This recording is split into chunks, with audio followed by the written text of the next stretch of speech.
Hey guys what's up. तो आज हम करने वाले हैं पूरा का पूरा क्लास 9 का motion chapter in just 10 minutes guys. मैं आपको पहले ही बता देता हूं कि इसका हमने 2 घंटे का प्रॉपर इन डिटेल्ड वन शॉट किया हुआ है, जहां पर हर एक टॉपिक कंप्लीटेड है। इस वीडियो को सिर्फ और सिर्फ रिवीजन के लिए देखिएगा और किसी चीज के लिए। डेप्थ में आपको कौन सा समझना है तो वन शॉट पूरा देख लीजिएगा। यहां पर आपकी पूरी रिविजन हो जाएगी, हर एक टॉपिक कंप्लीटेड होगा और हर एक डेफिनेशन, हर एक फॉर्मूला आपके सामने होगा इस वीडियो के थ्रू। ठीक है, चलिए शुरुआत करते हैं। वीडियो के एंड तक देखना, 10 मिनट से पहले आपका मोशन खत्म कर देते हैं। चलिए शुरुआत करते हैं बच्चों। Welcome to this session. This Abhishek, master teacher of physics at rank plus. कैसे चलिए बच्चों की जिंदगी। चलिए आ जाते हैं। तो ये माइंड मैप मैंने रखा हुआ है ताकि आप जब नोट्स डाउनलोड करो आपके सामने ये नोट्स मिल जाए आपको।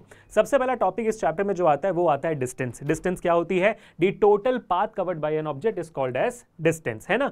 ये जो डिस्टेंस की क्वांटिटी होती है ये एक स्केलर क्वांटिटी होती है, यानी कि इसका डायरेक्शन पे कोई डिपेंडेंसी नहीं होती है, ये इंडिपेंडेंट होता है। ये स्केलर क्वांटिटी जिसमें सिर्फ मैग्नीट्यूड होती है। इसका ऐसा यूनिट होता है मीटर। ये आपका पॉजिटिव हो सकता है और जीरो हो सकता है, नेगेटिव कभी नहीं हो सकता। और आपका जो डिस्टेंस है वो डायरेक्शन इंडिपेंडेंट होता है, बस पाथ डिपेंडेंट होता है। जिस रास्ते में जाएगा उसका पूरा पाथ कवर होगा तो उतना ही डिस्टेंस होगा।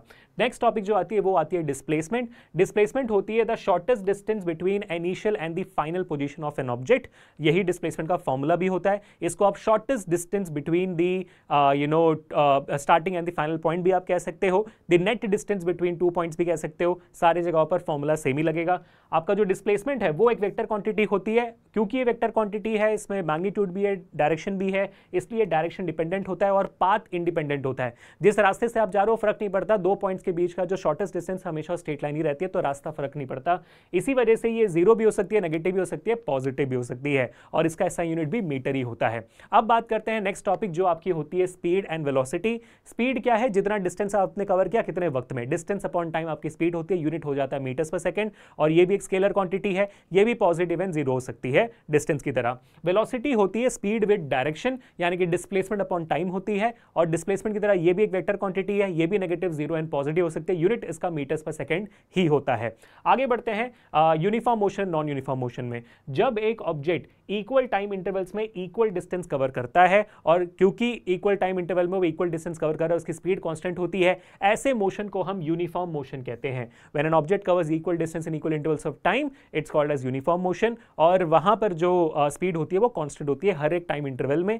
नॉन यूनिफॉर्म मोशन इसका ऑपोजिट होता है। When an object covers unequal distance in equal intervals of time, इसको नॉन यूनिफॉर्म मोशन कहते हैं। अगर हम डिस्टेंस वर्सेस टाइम ग्राफ बनाएंगे, डिस्टेंस और टाइम का ग्राफ बनाएंगे, यूनिफॉर्म मोशन के लिए वो स्ट्रेट लाइन बनेगी, और आपके नॉन यूनिफॉर्म मोशन के लिए वो आबड़ खाबड़ बनेगा।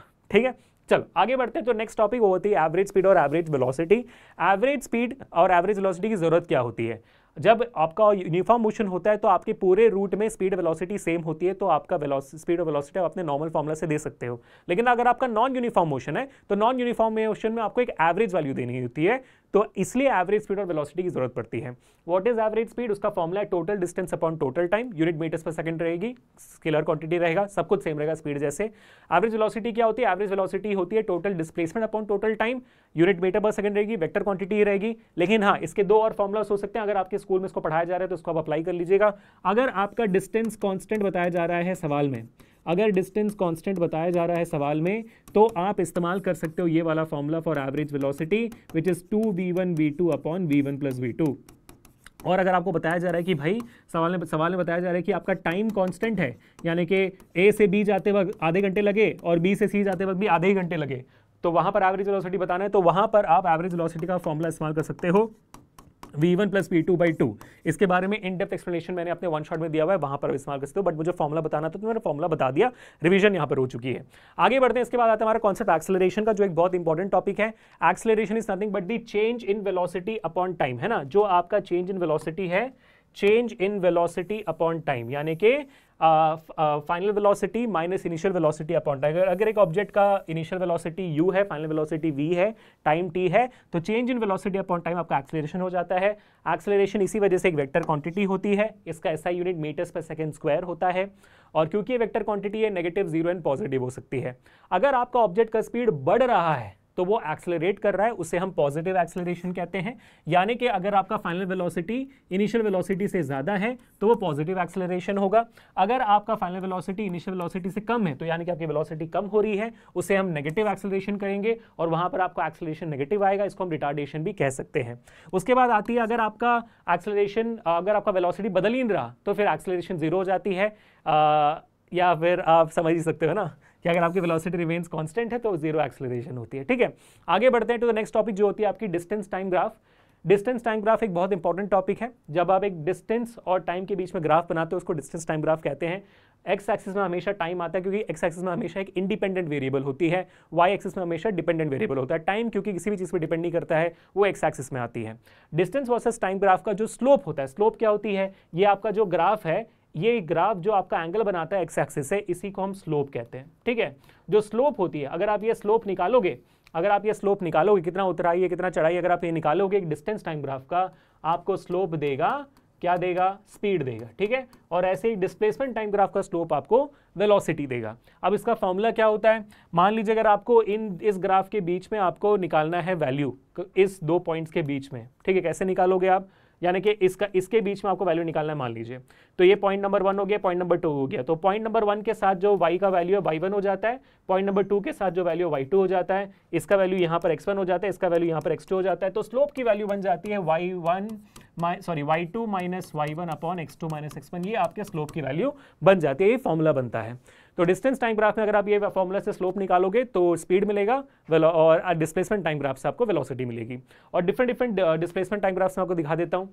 ये यूनिफॉर्म मोशन का है, हमने देख लिया ऑलरेडी, और ऑफकोर्स ये बात है ये नॉन यूनिफॉर्म मोशन है, बट नॉन यूनिफॉर्म मोशन में आपकी स्पीड इंक्रीज हो रही है। यहाँ पर स्पीड कांस्टेंट है, यहाँ पर स्पीड इंक्रीज हो रही है, क्योंकि स्लोप सीधी है तो स्पीड कांस्टेंट है, यहाँ पे कांस्टेंट नहीं है, स्पीड इंक्रीजिंग है, यहाँ पे स्पीड डिक्रीजिंग है। और यहाँ पर आप देखोगे डिस्टेंस वक्त के साथ नहीं बदल रहा, यानी कि ऑब्जेक्ट स्टेशनरी है। अब velocity time graph, velocity time graph का स्लोप क्या देगा आपको, वेलोसिटी टाइम ग्राफ का आपका जो स्लोप होता है वो आपको देता है एक्सेलरेशन। ठीक है, वो आपको देती है एक्सेलरेशन, फॉर्मूला सेम होगा y2 minus y1 upon x2 minus x1। हाँ, अब वेलोसिटी टाइम ग्राफ, मान लीजिए ये आपका वेलोसिटी टाइम ग्राफ ये ग्राफ है। ठीक है, अब अगर आप इसके अंदर का एरिया निकाल देते हो ना, इसके अंदर का एरिया अंडर द कर्व जो होता है वो आपको देगा डिस्प्लेसमेंट। इन दोनों के ऊपर आपको न्यूमेरिकल आती है। न्यूमेरिकल प्रैक्टिस करनी है तो आप हमारे सेशंस को देख सकते हो, जहां पर हम टॉप 10 न्यूमेरिकल्स करवा रहे हैं, ग्राफ बेस्ड न्यूमेरिकल सेपरेटली करा रहे हैं, आप देख सकते हो। ठीक है, और इसके बारे में इन डेप्थ मैंने पढ़ा दिया है हमारे मोशन के सेशन में। ठीक है, चलो अब ये हो गया आपका। अब आगे बढ़ते हैं। वेलोसिटी टाइम ग्राफ डिफरेंट होते हैं।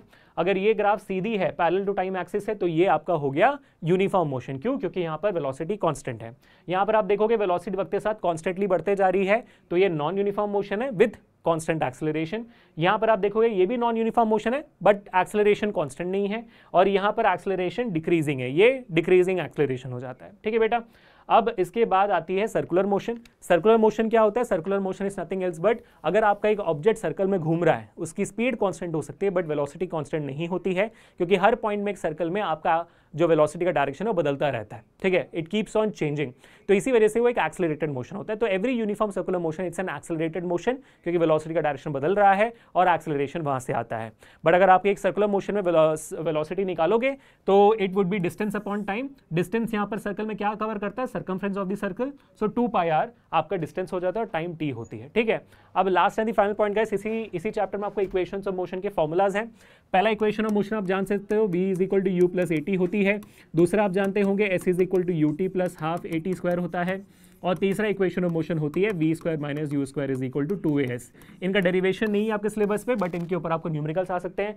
न्यूमेरिकल्स करने के लिए बस इतना ध्यान रखिए कि भाई कौन से 3 वेरिएबल्स आपको दिए हुए हैं और कौन सा चौथा वेरिएबल आपको निकालना है। That's all people, so that's all for today. Thank you so much for watching this video. I hope कि हमने 10 मिनट में खत्म कर दिया, ऐसे नहीं किया तो I am so sorry, but thank you so much for watching. इसको सिर्फ रिविजन के लिए देखिएगा, एक्सप्लेनेशन के लिए हमारे टोटल पूरे वन शॉट को देखिएगा।